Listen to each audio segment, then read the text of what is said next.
오늘은 시편 94편 18절 19절의 말씀으로 붙드시고 기쁨을 주시는 하나님, 붙드시고 기쁨을 주시는 하나님이라는 제목으로 하나님의 말씀을 전하겠습니다. 성도에게 있어서 큰 복은 기도할 수 있는 복입니다. 우리가 믿는 살아계신 하나님께 기도할 수 있다는 것은 성도의 특권입니다. 어떤 책의 한 구절이, 한 문장이 우리에게 잠깐의 위로와 공감을 줄 수 있다고 해도 우리는 그 책의 저자에게 기도할 수 없습니다. 급한 도움이 간절한 때에 그 책의 문장은 우리와 한참이나 떨어져 있습니다. 좋은 글귀가 우리의 고통을 잠깐 위로해 주는 것처럼 보여도 그것은 그저 죽은 문자일 뿐, 우리의 마음을 근본적으로 바꿔주지 못할 뿐더러 그 책에서 튀어나와서 우리를 붙잡아 주지도 못하고 그 책의 저자 역시 인간의 한계를 지닌 불완전한 사람일 뿐입니다. 하지만 하나님께서는 살아계신 하나님이십니다. 기도를 통해서 우리는 살아계신 하나님을 구하고 살아계신 하나님께 도움을 요청할 수 있습니다. 하나님께서는 우리의 실제적인 어려움 앞에서도 아무 도움도 안 되는 그저 허무함만 주는 그런 죽은 문자를 우리에게 주시지 않으셨습니다. 하나님께서는 하나님의 살아있는 약속의 말씀을 통해, 바로 이 성경을 통해 하나님 자신을 보여주셨습니다. 하나님이 어떠한 분이시며 그분은 우리가 그분을 신뢰하기에 충분한 분이심을 말씀해 주십니다. 하나님께서는 이 성경을 통해서 성도를 어려움에서 구출해 주시겠다고 하시는 수많은 약속들을 주셨고, 그 약속들을 능히 이루시기에 충분하고도 무한한 능력을 가지고 계신 분임을 알려주십니다. 시편 50편 15절에 환난 날에 나를 불러라. 내가 너를 건질 것이니 네가 나를 영화롭게 할 것이다. 또한 성경은 어느 때라도 하나님께 도움을 요청하라고 말씀하십니다. 역대상 16장 11절에 여호와와 그분의 능력을 구하며 항상 그분의 얼굴을 찾으라. 하나님은 졸지도 주무시지도 않으시기 때문에 언제라도 우리의 기도를 들으십니다. 그리고 들으실 뿐 아니라 행하십니다. 하나님께서는 한계가 없으시기 때문에 그분에게 불가능이란 없습니다. 또한 하나님께는 극복해야 할 난관도 없습니다. 하나님은 말씀하시고 말씀대로 행하시는 분이라는 것이 성경을 통해 나타내신 하나님의 일관된 성품입니다. 시편 94편 9절 성경에서는 말씀합니다. 귀를 지으신 분이 듣지 아니하시겠느냐? 눈을 만드신 분이 보지 아니하시겠느냐? 인간에게 소리를 들을 수 있는 귀를 주신 분께서 정작 자신은 귀머거리이실 수 있겠습니까? 우리에게 볼 수 있는 눈을 주신 분께서 정작 자신은 장님이실 수 있으시겠습니까? 하나님께서는 우리의 마음과 영혼의 소리까지 들으실 수 있으십니다. 우리 마음의 작은 흔들림까지 보실 수 있는 분이십니다. 하나님께서는 이렇게 성도들을 향해 언제라도 도움의 손을 펼치고 계신 분이십니다. 바로 이런 하나님께 언제라도 기도할 수 있다는 것이 성도의 큰 복입니다. 오늘의 이 시편 본문의 말씀은 시험과 환난 때문에, 근심과 염려 때문에 크게 흔들릴 수 있는 우리 성도들에게 위로와 소망을 주는 구절입니다. 우리 다 같이 시편 94편 18절 19절을 다시 한번 읽어보겠습니다. 시작. 내가 나의 발이 미끄러진다고 말할 때 여호와시여 주님의 인애가 나를 붙드셨습니다. 내 속에 염려가 많을 때 주님의 위로가 내 영혼에 기쁨을 줍니다. 성도 여러분, 여러분의 마음이 걱정, 근심으로 흔들리고 방황할 때 오늘의 이 말씀을 항상 기억하시길 바랍니다. 그리고 이 말씀은 죽은 문자가 아니라 살아계신 하나님의 실제적인 도움의 말씀임을 기억하시길 바랍니다. 그리고 바로 저와 여러분에게 지금도 하시는 말씀임을 받으시기를 바랍니다. 여러분의 마음이 심란할 때는 이 시편의 말씀을 많이 묵상하십시오. 한 절 한 절 꼼꼼히 묵상하시고 소리내어 읽으시면 말씀을 통해서 성령께서 여러분의 영혼에 샘물을 주실 것입니다. 시편 기자의 오늘 이 기도는 그의 긴박한 상황을 보여줍니다. 그는 지금 자신의 발이 미끄러진다고 하늘을 향해서 구조 요청을 하고 있습니다. 우리는 이와 같은 저자의 심정을 잘 이해합니다. 우리 역시 환경과 상황 때문에 또는 죄 때문에 아니면 이유를 알 수 없는 어떠한 문제로 인해서 휘청거리며 넘어질 것 같은 경험들을 하기 때문입니다. 성경에서 미끄러진다는 것은 우리가 예상할 수 있듯이 좋은 표현이 아닙니다. 미끄러진다는 표현은 성도가 신앙의 길을 잘 걷다가 갑자기 크게 이탈하거나 또는 그로 인해서 큰 낙심과 낭망에 떨어지는 것을 말합니다. 또한 미끄러진다는 것은 그 상황의 다급함을 말해주기도 합니다.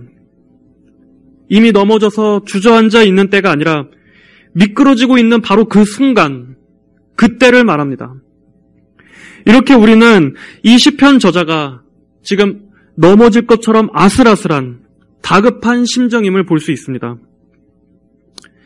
이럴 때가 성도에게 있어서는 큰 환난과 시험의 때입니다. 하지만 시편 기자는 다행히 침묵하지 않았습니다.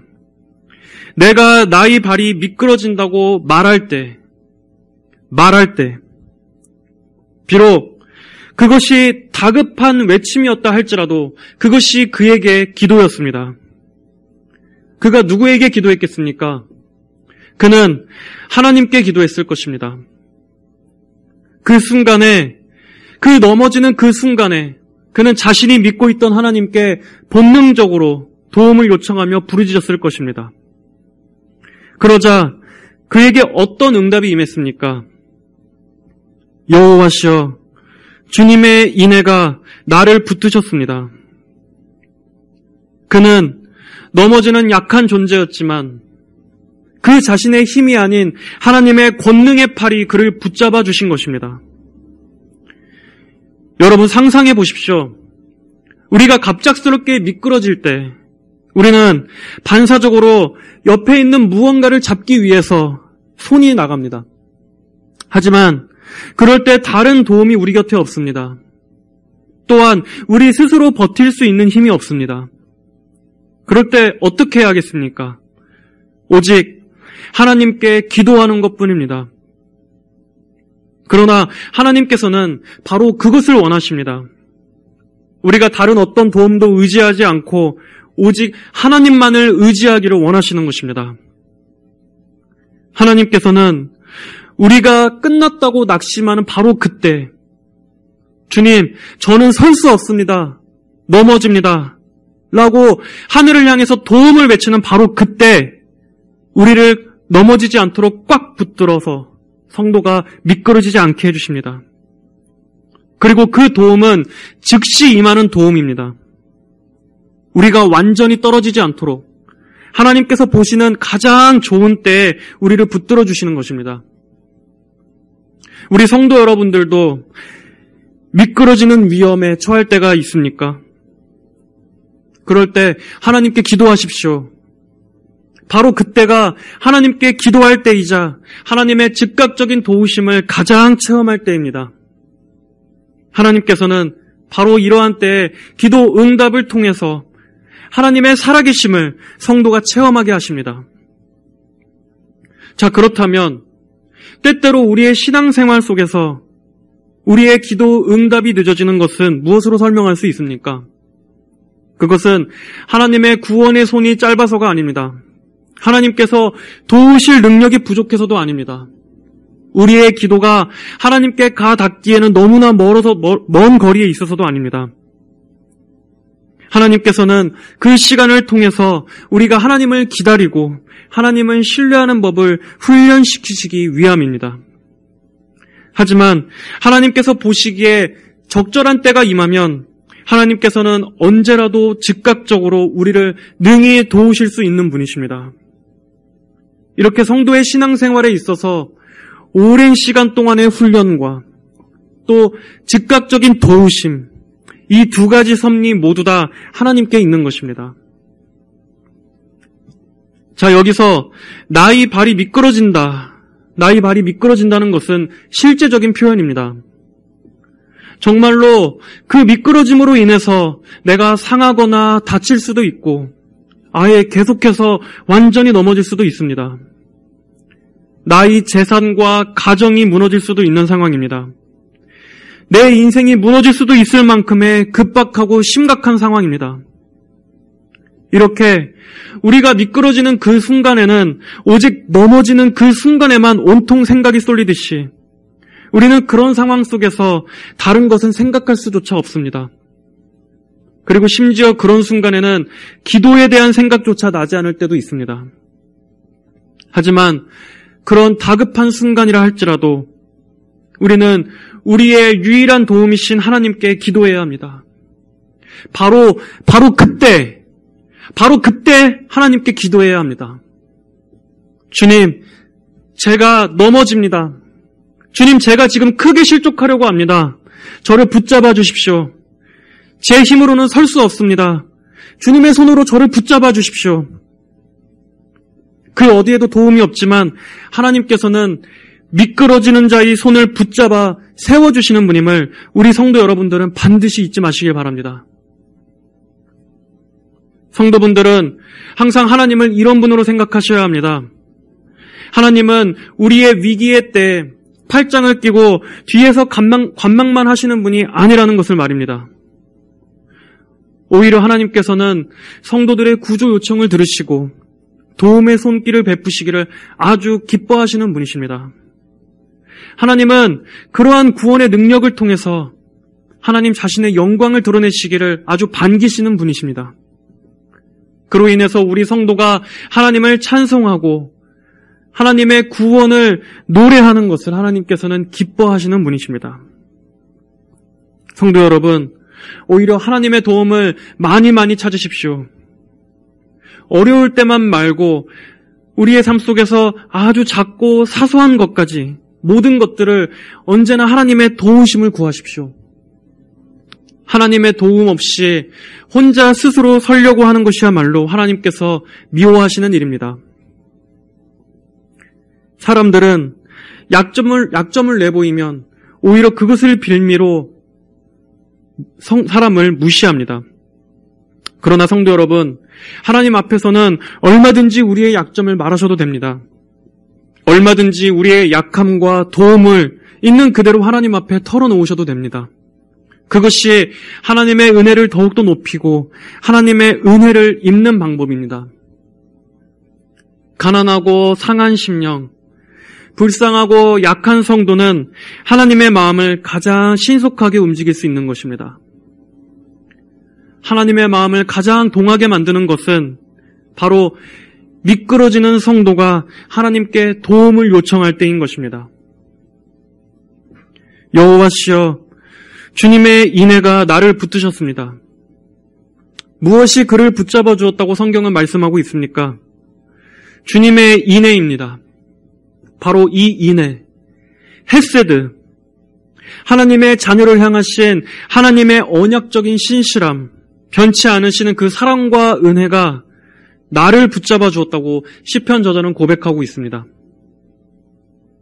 이 시편 저자는 바로 이러한 미끄러지는 경험을 통해서 다시 서게 되었을 뿐만 아니라 하나님의 사랑과 자비도 경험하게 되었을 것입니다. 바로 이러한 시험을 겪음을 통해서 나는 그동안 그것을 의식하고 살지 못했지만 하나님의 사랑과 은혜는 나를 돌보고 계셨구나. 내가 눈 깜짝하는 이 찰나의 사이에 넘어지는 그 순간에도 하나님께서는 단 한순간도 나를 그분의 눈에서 놓치지 않으시고 나를 항상 지켜보고 계셨구나 하는 것을 경험적으로 배우게 되었을 것입니다. 그리고 그로 인해서 하나님의 도우심을 친밀하게 깨닫게 되었을 것입니다. 성도들의 안전을 보호하는 데 있어서 하나님께서 아차 하시는 순간은 없습니다. 성도를 눈앞에서 안타깝게 놓쳐버리는 일이 하나님께는 절대로 없는 것입니다. 심지어 우리의 미끄러짐 또한 하나님의 섭리 안에 있습니다. 그분의 작정과 계획 안에 우리의 미끄러짐이 있는 것입니다. 그것이 아니었다면 우리는 넘어질 때 붙드시는 하나님을 우리가 어떻게 경험할 수가 있었겠습니까? 그러므로 모든 상황 속에서 우리는 하나님의 섭리를 바라봐야 합니다. 하나님께서 이러한 상황을 허용하심으로써 우리가 어떤 것을 배우기를 바라시는지 하나님께 여쭈어야 합니다. 성도에게 일어나는 모든 일은 단 한 가지도 무의미한 것이 없음을 믿으시길 바랍니다. 12절은 말씀하고 있습니다. 여호와시여, 주께서 훈련시키시며 주께서 주님의 율법으로 가르치시는 사람은 복이 있습니다. 주께서 훈련시키시며 주님의 율법으로 가르치시는 사람은, 이렇게 하나님께서는 성도의 모든 경험을 통해서 우리를 교육하시고 경험하게 하시며 하나님을 알게 하십니다. 그 모든 것들을 통해서 하나님께 가까이 이끄십니다. 그리고 제가 여러 번 강조드리지만 하나님께서 고난을 통해 우리에게 기도를 배우게 하시는 것입니다. 마틴 루터는 기도에 관한 많은 명언을 남겼습니다. 그것은 그가 상아탑 속에 갇힌 학자가 아니라 하나님의 은혜의 학교, 하나님의 경험의 학교에서 배운 체험의 신학자였기 때문입니다. 루터는 성도에게 있어서 시련이 없는 것, 그것이야말로 가장 큰 시련이다라고 말했습니다. 성도에게 있어서 시련이 없는 것이야말로 가장 큰 시련이다. 루터 역시 번잡한 일이나 근심이나 고민 때문에 기도의 열정이 식고 기쁨이 사라졌다고 느낄 때 이 시편의 말씀을 들고 그의 기도의 골방으로 들어갔다고 합니다. 시편의 말씀을 통해서 그는 다시 영혼의 기도의 불을 지필 수 있는 활력을 얻었을 것입니다. 또한 루터는 고난과 시련이 우리로 하여금 성경을 더 잘 이해할 수 있게 만들어준다고 말했습니다. 고난을 겪어본 성도만이 하나님의 말씀을 절박하게 붙들게 되기 때문입니다. 이 말씀의 한 구절 한 구절이 살아있어서 그 고난받는 성도의 그 심령에 꽂히고 심겨지기 때문입니다. 바로 그런 때야말로 우리에게 하나님께서 주시는 이 위로와 소망이 더 와닿게 되지 않겠습니까? 이처럼 그러므로 우리는 고난으로 인해서 낙심하지 말고 기도의 불을 꺼트리지 말고 오히려 그 고난을 연료로 삼아서 더욱더 기도의 불이 열렬히 타오르도록 힘써야 할 것입니다. 이렇게 참신앙에는 이처럼 반드시 믿음과 체험의 요소가 공존합니다. 우리가 이 신앙의 길을 기뻐 감사할 수 있는 것은 우리가 믿는 이 진리들이 체험할 수 있는 진리라는 것입니다. 체험할 수 없는 사변적인 진리라면 그런 것들은 정작 우리가 당장 죽을 것 같은 고통 속에서 아무런 위로와 힘을 주지 못하겠지만 하나님의 말씀은 체험할 수 있는 진리입니다. 그리고 그 말씀은 어떠한 상황에서도 우리의 영혼에 힘을 줄 수 있습니다. 하나님의 말씀은 그 어떤 상황도 뚫을 수 있고 어떤 단단한 마음 속에서도 하나님의 말씀을 심으실 수 있습니다. 만약 우리가 사방이 막힌 곳에 홀로 갇혀 있다면 우리가 아무리 외쳐도 그 누구 하나 듣지 못할 것입니다. 또한 우리가 말을 잃어버렸다면 다른 누군가에게 우리의 마음을 말할 수도 없을 것입니다. 그러나 하나님은 사방이 막힌 곳에서도 우리와 함께 계실 수 있으며 우리가 설령 혀를 잃어버렸다 해도 우리 마음의 기도를 들으실 수 있습니다. 저는 하나님께서 우리 인간의 언어로 말씀하셨다는 사실이 때로 너무 감격스럽게 느껴질 때가 있습니다. 하나님께서는 미끄러지는 것이 무엇인지 알 수 없는 분입니다. 하나님은 위기를 모르시는 분입니다. 하지만 그런 하나님이심에도 불구하고 하나님께서 우리에게 미안하구나. 나는 위기라는 것을 몰라서 너가 지금 얼마나 다급한지 알 수 없구나. 미안하구나. 나는 미끄러진다는 게 어떤 건지 몰라서 너가 얼마나 휘청거리고 있는지 알 수 없구나. 라고 말씀하시지 않습니다.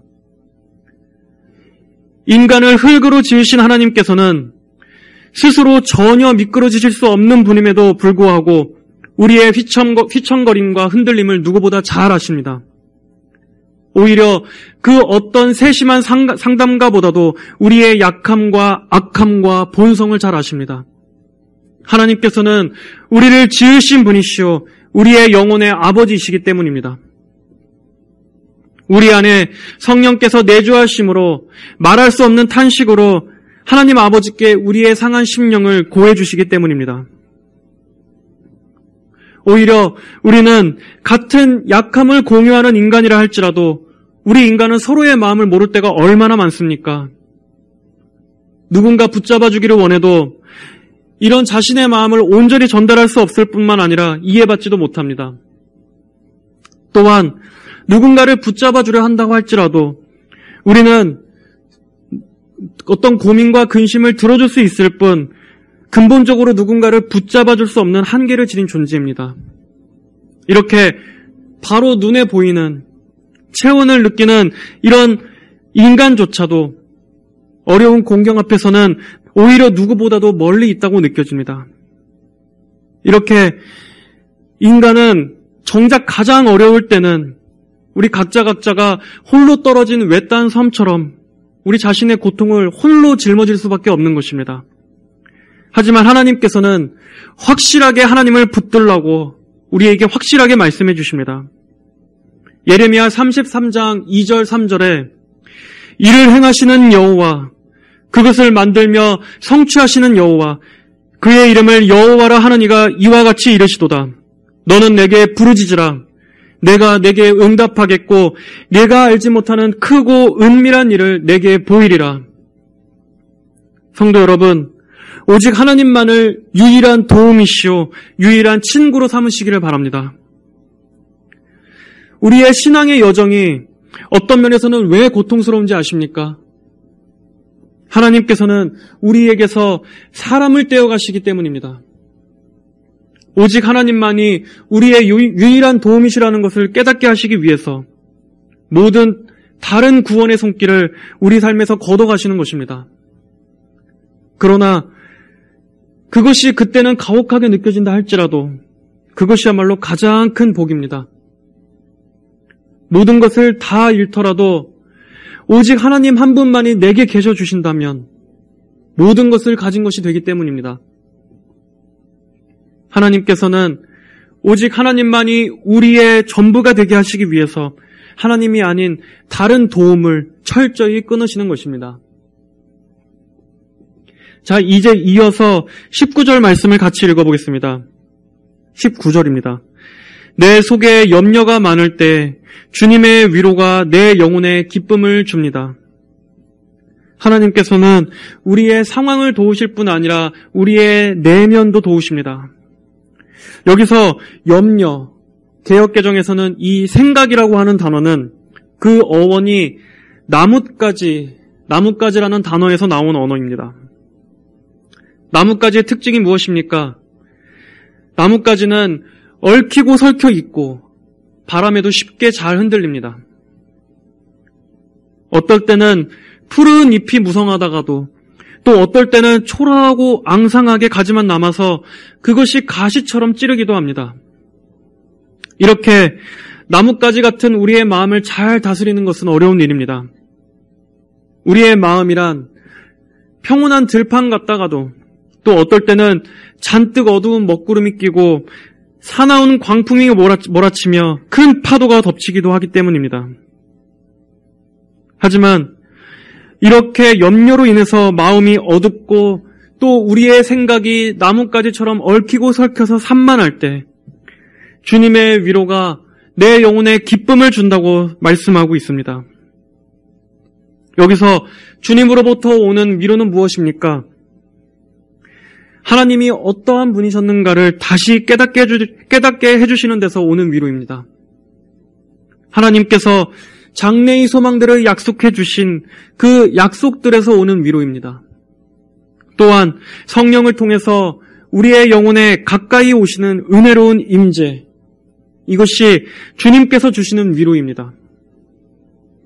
걱정과 근심이 우리를 집어삼키려고 할 때 하나님께서는 그 염려를 기쁨으로 반전시켜버리시는 그러한 분이십니다. 성도 여러분, 하나님을 생각하십시오. 하나님을 바라보십시오. 하나님을 묵상하고 하나님께서 이 상황을 변화시켜서 기쁨으로 역전시킬 수 있는 분이심을 믿으십시오. 그렇다면 근심이 사라지고 하나님께서 주시는 위로가 있을 것입니다. 하나님은 우리에게는 이 도무지 해결할 방법이 보이지 않지만 하나님은 이 모든 상황을 해결하시고 얽히고 설킨 것들을 다 풀어주셔서 오히려 우리의 마음에 기쁨을 능히 주실 수 있는 그러한 유일한 분, 유일한 위로를 주실 수 있는 분임을 바라보시기를 바랍니다. 염려의 먹구름이 잔뜩 끼었을 때, 또 갈피를 못 잡고 길을 모를 때, 우리가 선택과 결정의 상황에 있을 때, 또 그것이 실패할까봐 두려울 때, 우리가 앞날의 걱정까지 다 끌어들여서 온통 우리의 어깨에 무거운 짐을 다 짊어지고 있다고 생각할 때, 성도 여러분, 하나님의 작정하심 안에는 그 모든 것이 다 포함되어 있다는 이 사실을 믿고 안심하십시오. 하나님께 다 맡겨드리시기를 바랍니다. 설령 우리가 실수해도 내 판단이 잘못되었다고 할지라도 끝에는 하나님께서 합력하여 선을 이루어 주실 것을 믿으시기를 바랍니다. 우리의 영혼까지 보장해 놓으신 하나님의 관점에서는 우리 눈에 아무리 크다한 이 문제마저도 그저 작은 점 하나에 불과할 뿐이라는 것을 하나님의 관점에서 보시기를 바랍니다. 그리고 하나님의 작정의 고리를 끊을 수 있는 것은 아무것도 없다는 사실에 안심하십시오. 이것은 세상이 말하는 운명론이 아닙니다. 성도의 인생은 도박이 아닙니다. 만약 성도의 인생이라는 것이 운에 맡기는 도박이라면 우리가 눈을 질끈 감고 앞에 있는 이 카드를 딱 뒤집었을 때 거기에 비극이라고 써있을 줄 누가 알겠습니까? 성도의 인생이 알 수 없는 운명이라서 우리가 그저 그 운명이라는 것에 내어 맡길 수밖에 없다면 우리의 종착점이 실패나 파멸로 끝나게 될 줄 우리가 어떻게 알겠습니까? 하지만 하나님 안에 있는 성도에게 있어서 비극이란 없습니다. 성도에게 있어서 실패와 파멸로 끝나는 섭리는 없습니다. 성도의 마지막은 하나님 안에서 반드시 좋게 됩니다. 반드시 영광으로 마치게 되어 있습니다. 이것이 바로 주님으로부터 오는 위로입니다. 모든 의심과 불신앙을 막아주는 방패입니다. 마귀의 불화살들로부터 우리의 믿음을 지켜줄 수 있는 전신갑주입니다. 바로 이러한 위로, 이러한 진리를 변하지 않는 것으로 믿을 때 우리 마음을 괴롭히는 어두운 먹구름은 거치고 우리의 심령은 환한 빛을 보게 되는 것입니다. 짙은 안개는 거치고 영원히 이 복락 앞에 시선을 고정하고 흔들리지 않을 수 있는 것입니다. 이것으로 인해서 성도는 기쁨을 회복하게 됩니다. 자, 성도 여러분, 오늘 이 기도의 마지막 날 우리를 붙드시고 우리의 상황을 역전시키시는 이 하나님께 기도합시다. 우리의 위기의 때 능히 도우실 수 있는 하나님께 기도하십시오. 우리의 염려를 거두어 가시고 기쁨을 회복시켜 주실 수 있는 하나님께 기도하십시오.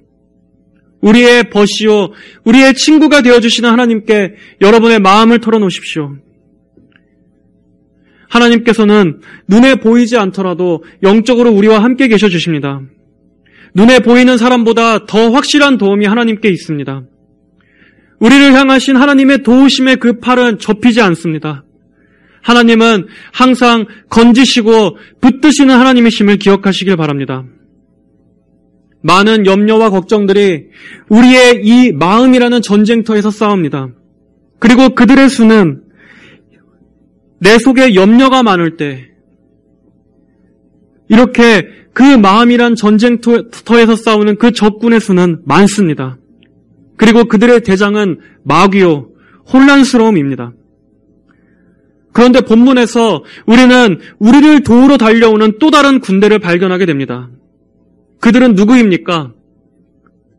위로입니다. 그리고 그들은 누구에게 속하였습니까? 그들의 대장은 하나님이십니다. 주님의 위로가 내 영혼에 기쁨을 줍니다. 그들의 대장은 하나님이십니다. 안심하라. 난이 두려워 말라. 우리가 미끄러질 때, 우리 속에 염려가 많을 때, 오히려 이런 시기에 우리는 구원의 확증을 얻기에 아주 좋은 때입니다. 14절은 말씀합니다. 참으로 여호와께서는 자기 백성을 버리지 않으시며 자기 유업을 포기하지 않으실 것이다. 성도 여러분, 성도는 하나님께서 포기하시지 않는, 절대로 놓치실 수 없는 하나님의 소유요, 하나님의 재산입니다. 우리의 모든 안전이, 그리고 우리의 모든 상황이, 그리고 우리의 모든 마음이 하나님의 손에 있다는 것을 굳게 믿고 오늘도 이 살아계신 하나님께 전심을 다하여 기도하는, 우리의 마음을 토하는 귀한 기도의 시간이 되시기를 주의 이름으로 축복합니다. 다 함께 기도하겠습니다. 살아계신 하나님 아버지, 이 시간 우리의 미끄러지는 발을 붙드시고 또 염려가 가득한 우리의 마음을 기쁨으로 바꿔주시는 그 살아계신 하나님께 기도합니다. 하나님, 이 시간 성령님의 도우심을 통해서 하나님께서 이 모든 상황으로부터 또 이 모든 근심으로부터 우리를 이렇게 세워주시고 또 우리의 그 심령의 환한 빛과 기쁨과 소망을 능히 주실 수 있는 하나님께 기도할 수 있도록 성령님 도와주시옵소서. 감사드리며 살아계신 예수님의 이름으로 기도드립니다. 아멘.